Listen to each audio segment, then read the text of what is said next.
This video is presented by Glenn Smith Chevrolet GMC in Opelika. Get ready to smile. Hello, baseball fans. You're watching On Deck with Tyler Redmond. Well, hey everybody, and thank you for tuning in to Braves on Deck. We've been waiting all off-season for some news when it comes to the Braves roster, and we got quite a bit over the past 24 hours. It was just yesterday that we were here speculating on who the Braves might pick up as their new shortstop. And had we waited just a few hours, we would have known that it will be none other than Mauricio Dubon. This was not one that we had in the list. This is not one that we had speculated. He was not a free agent.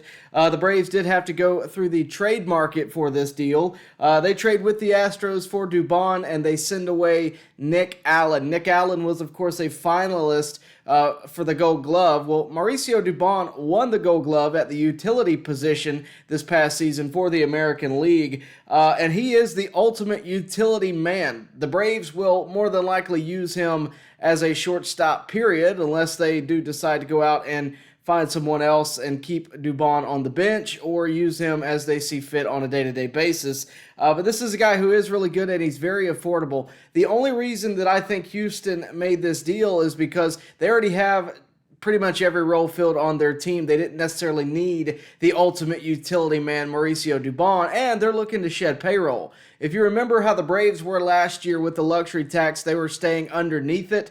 Well, the Astros find themselves in the same boat this season. So the Braves, I'll scratch your back if you scratch mine with Houston, and they get Nick Allen, who is a solid defender on the bench. We get Mauricio Dubon as more than likely our everyday shortstop, and we're only paying somewhere around $5 to $7 million depending on arbitration. We'll have to see how that goes. But this is a standard Alex Anthopoulos move, an under-the-radar, unexpected, not in the headlines move, and it's what we've come to know and love about AA, though it is unexpected. I think this is a really solid move. The more I look at it, the more I like it. He is a two-time Gold Glover. He won the World Series with the Astros back in 2022.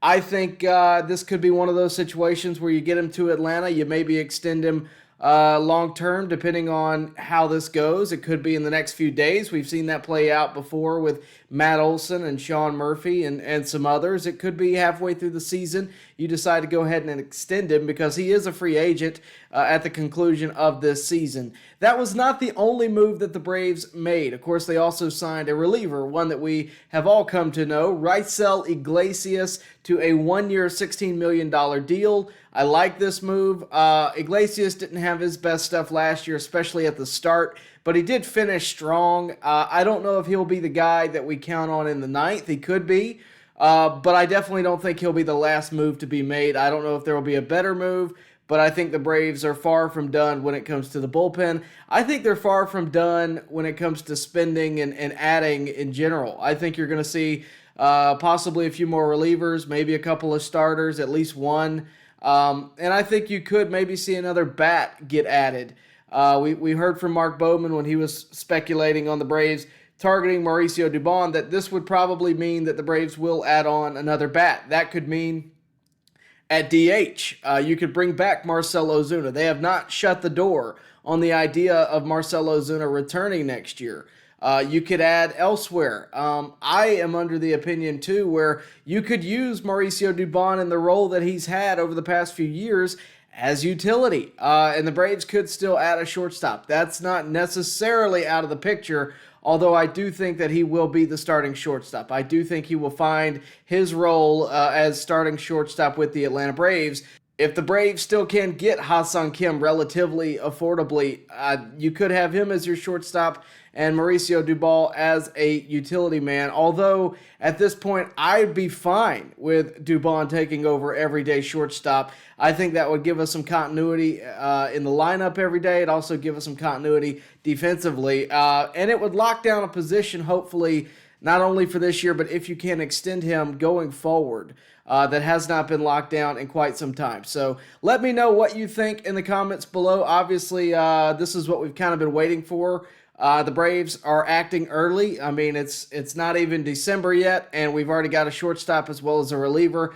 I think the Braves will continue on through the winter meetings and possibly even prior to spring training, I think you're going to see quite a few moves done by the Braves this offseason. I've said it really since halfway through this past season.